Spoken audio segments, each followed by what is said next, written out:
Hola, buen día. En el día de hoy vamos a hablar de el paciente con pancreatitis crónica y con cáncer de páncreas. Para comenzar, tenemos el siguiente caso clínico donde nos consulta un varón de 60 años con antecedentes de consumo excesivo de alcohol en forma crónica y 3 episodios de pancreatitis aguda. Nos consulta por un cuadro de dolor abdominal en el epigastrio y en la región periumbilical de 48 horas de evolución. Al examen físico lo encontramos adelgazado y con ictericia leve. En base a los antecedentes, la pancreatitis crónica se nos debe plantear como uno de los diagnósticos diferenciales. La pancreatitis crónica es el cuadro clínico producido por la inflamación crónica del páncreas y generalmente se caracteriza tanto por la afección del páncreas exocrino como endocrino, donde el tejido pancreático es reemplazado por tejido fibroso y depósitos de calcio. Con respecto a las causas, la principal causa está representada por el alcoholismo crónico, representando más del 80% de los casos de pancreatitis crónica. La hipercalcemia, las causas autoinmunes y las neoplasias pancreáticas y de la ampolla de Vater también representan otras causas. Pero recuerden, la principal causa está dada por el alcoholismo crónico. El alcoholismo crónico y la hipercalcemia lo que generan es una precipitación de proteínas y de calcio a nivel de los conductos pancreáticos, lo cual genera tapones con daño tanto ductal como del parénquima pancreático. Respecto a las manifestaciones clínicas, muchos pacientes son asintomáticos, pero en los que presentan manifestaciones clínicas, estas abarcan el dolor, la esteatorrea, la pérdida de peso y la hiperglucemia. Con respecto al dolor, el dolor de la pancreatitis crónica es muy similar al de la pancreatitis aguda, ¿sí? Los pacientes presentan varias crisis dolorosas con un dolor similar a la pancreatitis aguda, o sea, un dolor ubicado fundamentalmente a nivel del epigastrio, también puede abarcar la región periumbilical, pero fundamentalmente a nivel de epigastrio, que es transfixiante, o sea que sienten como que le están atravesando, que el dolor va de lado a lado, generalmente se irradia hacia el dorso y a veces puede también irradiarse en hemicinturón izquierdo. En otros casos, en vez de estas crisis agudas de dolor, el dolor puede ser un dolor de tipo insidioso, pero lo más frecuente son las crisis agudas. La esteatorrea se produce por un síndrome de mala absorción y la esteatorrea se produce fundamentalmente por la disminución de la lipasa. También, además de esteatorrea, puede haber creatorrea por afección, disminución de la tripsina y mala absorción de vitaminas liposolubles, así como de calcio y de magnesio. La pérdida de peso se produce como consecuencia del síndrome de mala absorción y también como consecuencia de las crisis de dolor que disminuyen la ingesta en estos pacientes. La hiperglucemia es consecuencia de la afección del páncreas endocrino y puede ser una glucemia alterada en ayunos, una tolerancia a la glucosa alterada o una diabetes mellitus. Con respecto a los exámenes complementarios para el estudio del paciente, nos van a ser de utilidad exámenes de laboratorio, pruebas funcionales pancreáticas y fundamentalmente los estudios por imágenes. En el laboratorio es importante solicitarle al paciente una glucemia, donde vamos a encontrar hiperglucemia, diferentes grados de hiperglucemia, puede haber glucosuria, y es importante solicitarle un examen de materia fecal. En el examen de materia fecal podemos encontrar grasas o proteínas. Las grasas se determinan a través de la técnica de Sudán o el test de Van de Kammer, y las proteínas también pueden detectarse por una técnica de Sudán, donde se detectan fibras musculares en la materia fecal. Las pruebas funcionales pancreáticas que miden la secreción pancreática son pruebas complejas, son pruebas un poco engorrosas y que no se realizan en todos lados. Dentro de ellas tenemos la comida de prueba, la cual evalúa la concentración de tripsina, y la prueba de la secretina, donde a la persona se le administra secretina y se evalúa la concentración de bicarbonato en la secreción pancreática, así como el volumen de la secreción pancreática. Los estudios por imágenes son los que cobran mayor relevancia. Dentro de ellos, los estudios de elección para el diagnóstico de la pancreatitis crónica son la tomografía computarizada de abdomen y pelvis con contraste intravenoso y la ecografía endoscópica. La ecografía endoscópica es el método que tiene mayor sensibilidad y especificidad, dado que permite estudiar tanto el parénquima pancreático como los conductos. A nivel de los ductos pancreáticos puede observarse dilatación, una dilatación de forma irregular, y a nivel del parénquima pancreático, signos inflamatorios y diferentes imágenes hiperecogénicas que pueden corresponder al depósito de calcio. Si bien la ecografía endoscópica es el principal método, es un estudio costoso y que la disponibilidad es baja. Por lo tanto, en nuestro medio lo que más se utiliza es la tomografía computada de abdomen y pelvis con contraste intravenoso. La tomografía computada permite observar fundamentalmente lo que es el parénquima pancreático, donde podemos observar signos inflamatorios, podemos encontrar un páncreas disminuido de tamaño y los depósitos de calcio. Y a veces, si la alteración ductal es muy marcada, podemos llegar a observar cierta dilatación de los ductos. La ecografía y la radiografía de abdomen son estudios menos sensibles, y la colangiopancreatografía retrógrada endoscópica, o CPRE, también sirve para el diagnóstico, dado que permite observar lo que es la dilatación ductal, ¿sí? Pero recuerden, lo que más se utiliza en nuestro medio es la tomografía computada de abdomen y pelvis, y sepan que si uno tiene disponibilidad de la ecografía endoscópica, es el estudio que tiene mayor sensibilidad y especificidad para el diagnóstico. Aquí observamos una tomografía computarizada de abdomen, donde observamos el páncreas con un montón de depósitos de calcio, a su vez disminuido de tamaño. Esta es la imagen que nosotros observamos en un paciente con pancreatitis crónica. La pancreatitis crónica tiene complicaciones, y esas complicaciones son tres: la obstrucción de la vía biliar, el desarrollo de fístulas y el desarrollo de pseudoquistes. Recuerden que la diferencia entre un quiste y un pseudoquiste es que el quiste tiene pared verdadera, mientras que el pseudoquiste no.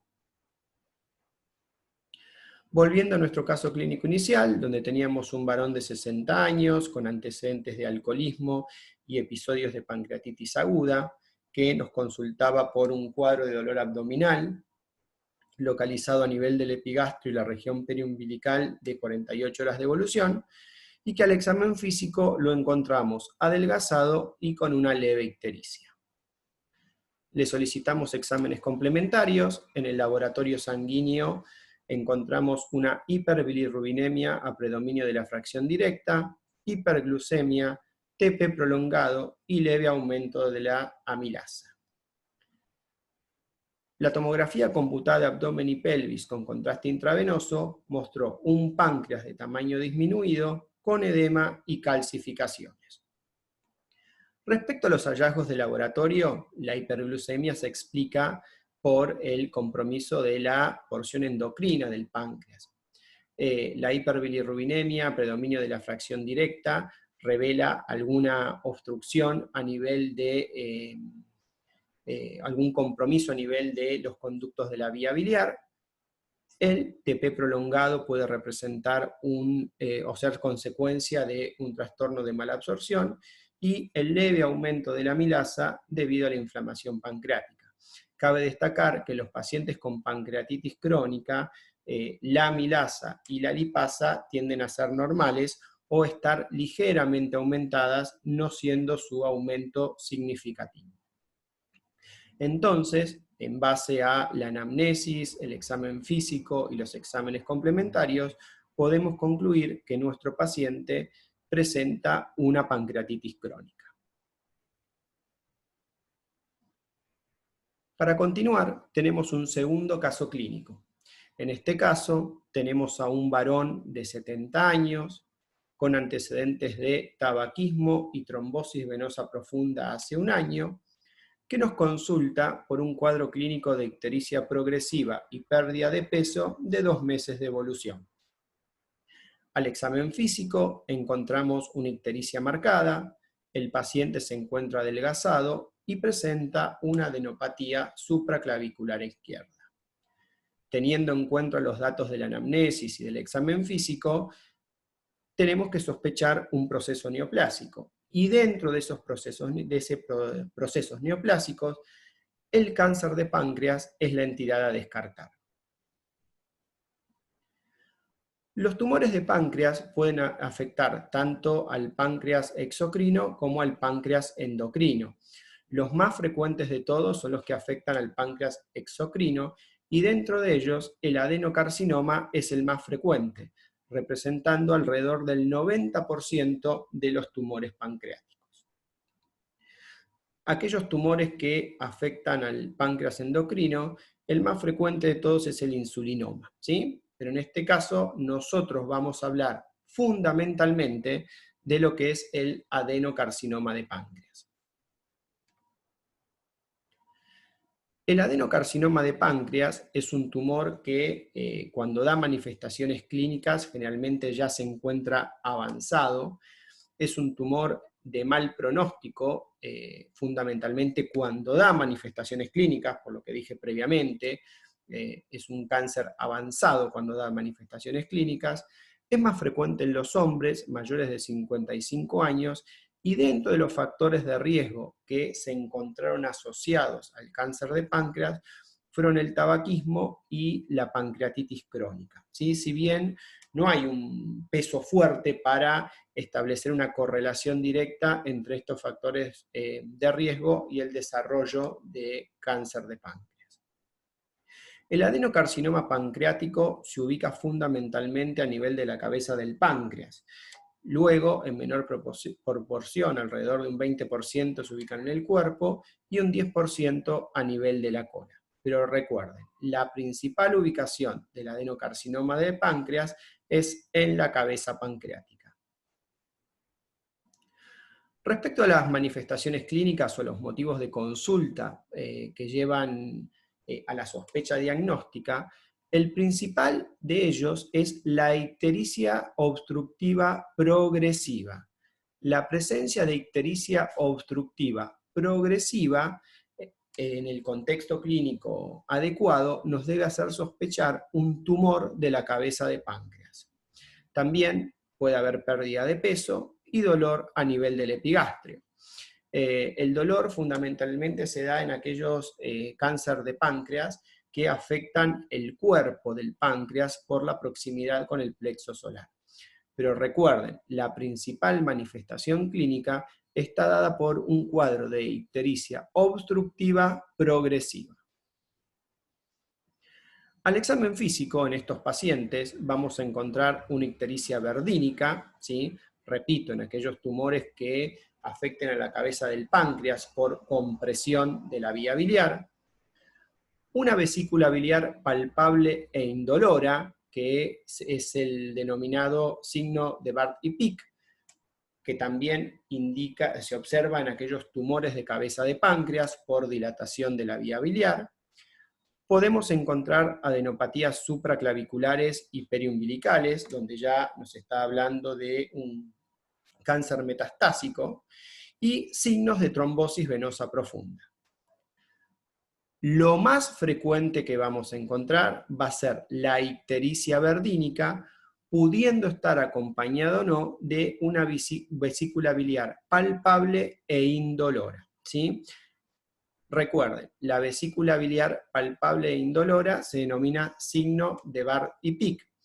Y hay una ley, que es la ley de Courvoisier-Terrier, que indica que en todo paciente con ictericia progresiva y vesícula biliar palpable e indolora, se debe sospechar una neoplasia periampular o de la cabeza de páncreas hasta demostrar lo contrario. Cuando uno encuentra el examen físico una adenopatía supraclavicular del lado izquierdo, es la que se denomina o signo de Virchow o adenopatía de Virchow. Y la presencia de una trombosis venosa profunda en un paciente con cáncer de páncreas es el denominado signo de Trousseau.